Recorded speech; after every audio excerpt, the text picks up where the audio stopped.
My mother was fixing Heather's veil when Daniel and I arrived at the church. Her hands moved with care, smoothing lace like it was sacred.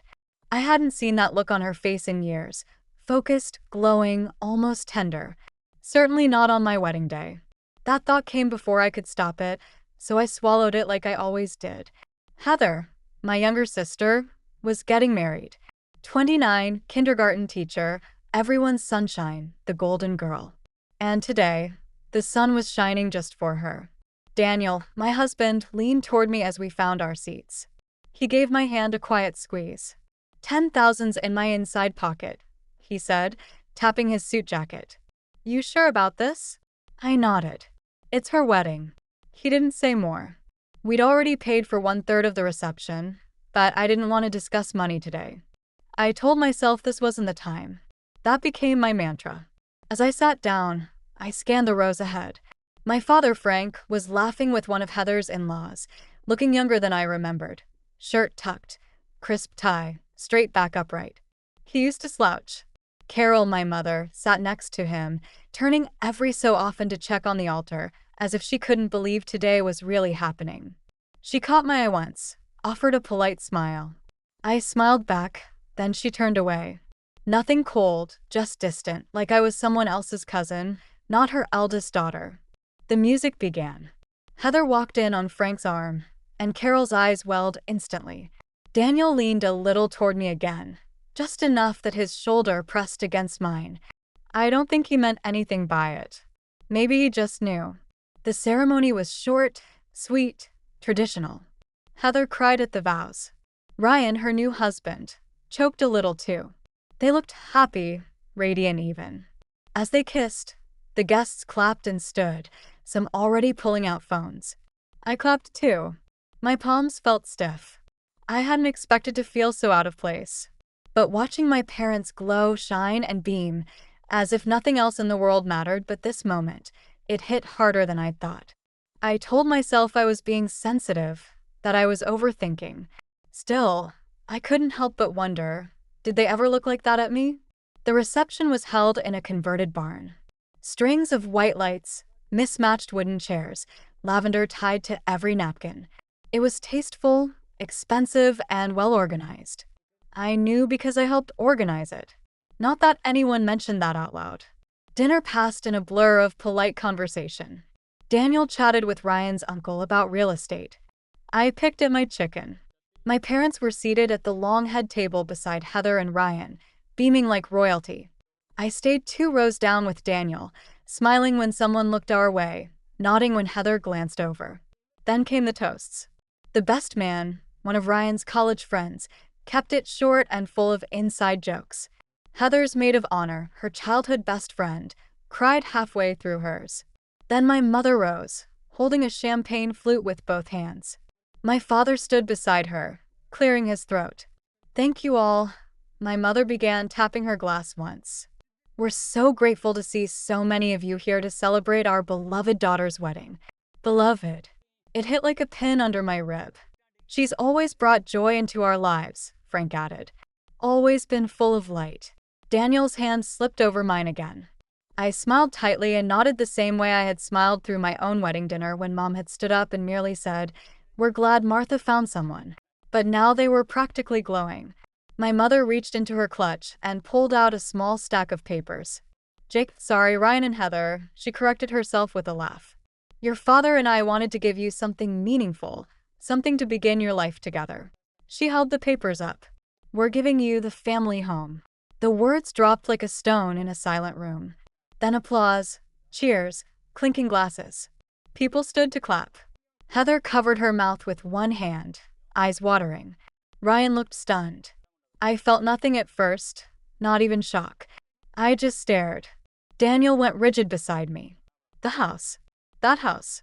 The same house I'd been paying the mortgage on for 5 years. The same house Mom and Dad had begged me to help save when Dad's hours were cut at the plant and Mom's arthritis made full-time work impossible. We never made it a formal agreement. No contracts, no paperwork, just, "Sweetheart, we're falling behind. We'd pay you back if we could." And I said yes, quietly. Every month for 5 years. They hadn't mentioned this plan, not once. No heads up, no discussion. My mouth stayed closed. My smile didn't move. Heather cried, hugged our parents. Ryan kissed her on the cheek. People around us were whispering, "How generous, so beautiful, such a blessing." Daniel leaned in. "Did you know?" I shook my head, lips tight. When Heather walked past our table later, she squeezed my shoulder and whispered, "Can you believe it?" Her eyes shone like someone who just won the lottery. But there was something behind it, something too calm. She had known. Daniel and I left an hour later, early enough not to raise alarms. Daniel has an early meeting, I told a few people. So happy for them. Just tired. In the car, I didn't say a word until we were on the highway. Then the tears came, fast and hot. I gripped my dress like I might tear it open. "I don't care about the house," I said, voice cracking. "It's the not asking. It's pretending like I was never part of it." Daniel didn't answer right away. His hand stayed steady on the wheel.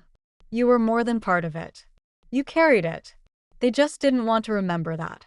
We drove the rest of the way home in silence. Not the sharp kind, just tired. The kind where words feel too small for what you're holding back. I washed my face and changed into pajamas before I said anything else. Daniel sat on the edge of the bed, untying his shoes. He looked at me like he was waiting, gently, like he always did.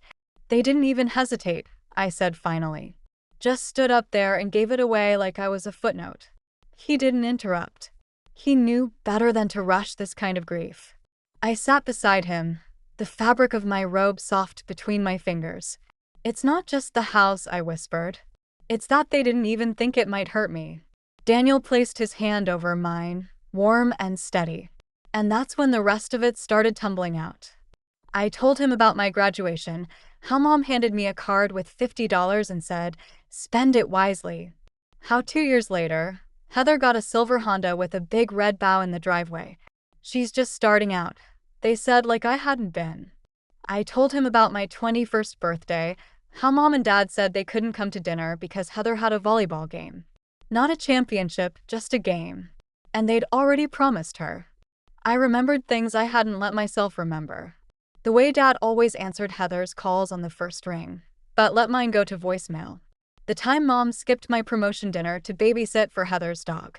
Daniel listened, silent, but with that wrinkle between his eyes that only showed up when something really hurt him on my behalf. "I didn't care at the time," I said. I told myself they were just busy, that I was being dramatic. But now, I look down at my lap. Now it feels like I was invisible, just the person they counted on when they needed money, not someone they loved. Daniel shifted closer. "You weren't invisible to me." I leaned my head against his shoulder. He smelled like clean linen and cologne, like home. "I just kept thinking," I said, "if I worked harder, helped more, they'd see me. Really see me." He didn't say what I already knew. They saw exactly what they wanted. And what they wanted was someone who didn't ask for anything in return. 3 weeks passed. I kept my head down at work, answered only the calls I had to, and left my phone face down every evening. No one mentioned the wedding. No one mentioned the house. The silence was both mercy and punishment. Then one evening, my phone lit up with a name I hadn't seen since that night. Mom Carol. I stared at it for 2 rings, 3, then picked up. Her voice came through, bright, like nothing had happened. "Martha, honey, we're having a little family dinner this weekend. Heather and Ryan are back from their honeymoon. We'd love to see you and Daniel. Just something casual." I wanted to say no. I wanted to hang up, but a quiet, irrational part of me, the part that still hoped for fairness, thought maybe they'd say, "Sorry," or at least explain. So I said, "Sure, we'll come." Saturday came fast. Daniel drove. I sat with my hands folded in my lap, staring out the window. The closer we got, the more it felt like approaching someone else's home, not the one I'd been paying for. Heather's SUV sat in the driveway. My parents' old sedan was beside it. I hesitated at the front door before ringing the bell. I no longer had a key. Carol opened the door, cheeks flushed like she'd been laughing. "Martha." "Daniel." Come in, come in." She hugged me like nothing was wrong. I let her stiffly. Inside, Frank was watching a game with Ryan. He gave Daniel a firm handshake and offered me a distracted hug. "Glad you made it," he said, eyes already turning back to the screen. I scanned the room. Where's Heather? Changing curtains in the dining room, Mom said cheerfully. She's been redecorating all week. I followed the sound of fabric and soft clinks. There she was, standing on a small ladder, replacing Mom's old blue curtains with cream ones. She glanced down, smiled, and said nothing. Dinner was Mom's pot roast, the one she used to make when company came over. The table was crowded, and I was seated between Daniel and Frank. Across from me, Carol and Heather. Ryan took the end. Heather and Ryan spent the first 10 minutes detailing their honeymoon in Maui. Every meal, every towel animal, every snorkel spot. I nodded when it seemed right. Daniel asked just enough questions to keep things moving. Then Carol cleared her throat, her tone shifting. We wanted to talk to you about something, Martha. Here it was. As you know, she said, we've given the house to Heather and Ryan. They're starting their life. They need space. I nodded slowly, letting her continue. Frank shifted in his seat. What your mother's trying to say is, we can't stay here anymore. I put down my fork. We've decided, Carol said, that we'd like to move into your lake cottage. It's perfect for us. Quiet, peaceful, just the right size. I didn't speak right away. I let the silence stretch until everyone felt it. Let me get this straight, I said. You gave the house I was paying for to Heather, and now you want to move into my property without asking. Frank frowned. Be reasonable, Martha. Where else are we supposed to go? That's not my problem, I said. Heather's voice piped in. It's not like you use it that much. I turned to her. It's mine. I bought it. I decide who's in it. Carol's face paled. You're not saying no, are you? I am, I said calmly. No, you're not moving into my cottage. 2 weeks passed without a word. I blocked their numbers, not forever, just until I could think without shaking. The cottage stayed untouched, quiet, and safe in my mind, like a door I had finally locked. Then, on a Tuesday afternoon, while I was reviewing ad copy at my desk, my phone buzzed. Security alert. Front door opened. Pine Ridge Cottage. My stomach dropped. I opened the app. Someone had used a key but hadn't disabled the alarm. 30 seconds later, the security company called. Miss Whitman, this is Safeguard Security. We've detected entry at your property on Pine Ridge Road. Was that you? No, I said. Send the police. An hour later, my phone rang again. A calm male voice. Miss Whitman, this is Officer Rhea with the County Sheriff's Department. We're at your Pine Ridge property with 2 individuals who identify as your parents. They have keys but admit they don't have your permission to be here. I closed my eyes. Of course it was them. Yes, I said. They are my parents, but they do not have permission to be in my home. I understand. Because they used a key and not force, it's a gray area. We can remove them, but pressing charges would be up to you. I'll come up, I said. We're about an hour away. Daniel drove. Neither of us said much. I was too angry to speak, too tired to yell. Somewhere in the middle of that silence, I realized I wasn't surprised. Hurt, yes, but not surprised. The cottage appeared as we rounded the bend. Pine trees, gravel crunching under the tires, and in front, a police cruiser, 2 officers, and on the porch, Frank and Carol, sitting stiffly among a few suitcases and plastic bins. Frank stood when he saw me. Martha, thank God. Tell them it's a misunderstanding. I walked past him and up to the officers. Thank you for coming. Yes, these are my parents, but they do not have permission to be here. One officer nodded. Do you want to press charges? Carol stood now. Martha, you wouldn't. You broke into my house after I told you no, I said. What did you think would happen? Frank's voice rose. We didn't break in. We used the key you gave us. Carol's voice cracked. This is all your fault. If you just let us stay, none of this would have happened. I stared at her. My fault? You gave away a house I was paying for and then tried to take over my other property without even asking. And now you're sitting here acting like I'm the one who betrayed you. You're so arrogant, she spat. So selfish. We raised you better than this. I didn't raise my voice. I didn't have to. You didn't raise me to be a doormat. That shut her up. I turned to the officers. Can I speak to you privately? They stepped away with me. I took a breath. I don't want to press charges, but I don't want them here either. We can bring them in for a few hours, one officer offered. Let them cool off. Sometimes a holding cell puts things in perspective. I nodded. That sounds about right. Back on the porch, I said simply, they're taking you in for a few hours. I'm not pressing charges, but you cannot be here. Carol looked stunned. Frank said nothing. As the cruiser pulled away, Daniel slipped his hand in mine. We waited for the locksmith. While he worked, I arranged for their things to be moved to a nearby storage unit. I paid for 1 month. I sent the information to Heather. I didn't unblock anyone. By the time the new locks clicked into place, the house felt clean again. Mine again. 2 days later, I opened Facebook and saw my mother's face smiling back at me from a post I hadn't expected and would never forget. Today I learned what it means to be abandoned by your own child. The caption went on for 6 paragraphs.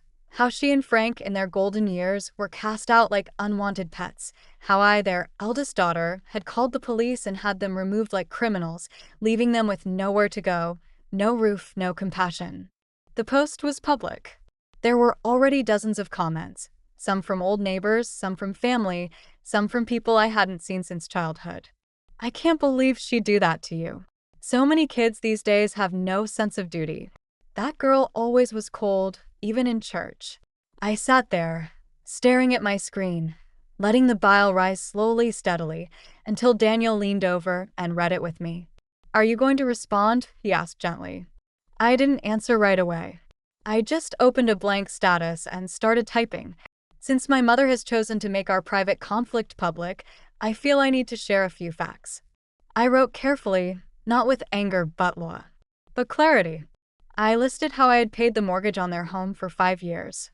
How they gave that home to Heather and Ryan without ever mentioning it to me. How they'd planned again without asking to move into my lake cottage. And when I said no, how they used a spare key, entered my property without permission, and triggered a police response. I ended simply, family is about mutual respect, not entitlement, not rewriting history. Then I hit post. The response came fast. Messages, comments, private DMs from cousins. We had no idea. From my aunt in Ohio, I wish you'd said something sooner. Your mom's version didn't sit right. Even from Frank's old coworker, you paid the mortgage?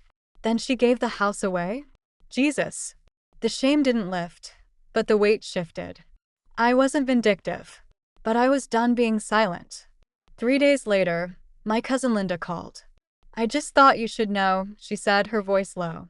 Your parents tried to go back to the house. I didn't speak. I waited. Heather wouldn't let them in, she continued. She told them it's her house now, that there's no room for them. I let the words settle, not out of disbelief, just confirmation. Linda sighed. They're staying in some apartment off Route 12. Real small, month-to-month lease. Your mom took a part-time job at the pharmacy. She says it's temporary. I thanked her and hung up. Daniel looked up from the sink when I came into the kitchen. What is it? They went to Heather's, I said. She turned them away. He raised his eyebrows. After all that? I nodded. They're in a rented apartment now. Mom's working again. I expected to feel satisfaction. I didn't. I felt tired. That night, I stared at my phone for a long time. One new voicemail, my mother's voice, softer than I remembered. We made a mistake, a big one. Please call us. We need to talk. I deleted it. Maybe one day I want to hear her say the words, but not now. Not when everything still felt so sharp. Instead, I listed the lake cottage for rent. I didn't need it empty and echoing anymore. It could pay for itself. Someone else could drink coffee on the porch. Daniel asked as we got into bed, do you think you'll ever forgive them? I thought about it. Maybe. Not for them. For me. He nodded, turned off the light. I lay in the dark and breathed. I wasn't trying to be the favorite anymore. I wasn't even trying to be understood. The next morning, another call came. I let it ring. No voicemail this time. Maybe she didn't know what else to say. Maybe that silence was her way of finally listening. I watched the screen until it went dark. Outside, the sky was overcast, a soft gray that promised rain, but not drama, just a slow, quiet washing. I poured my coffee, sat by the window, and didn't answer. If Heather was the daughter they chose, then they can live with that choice.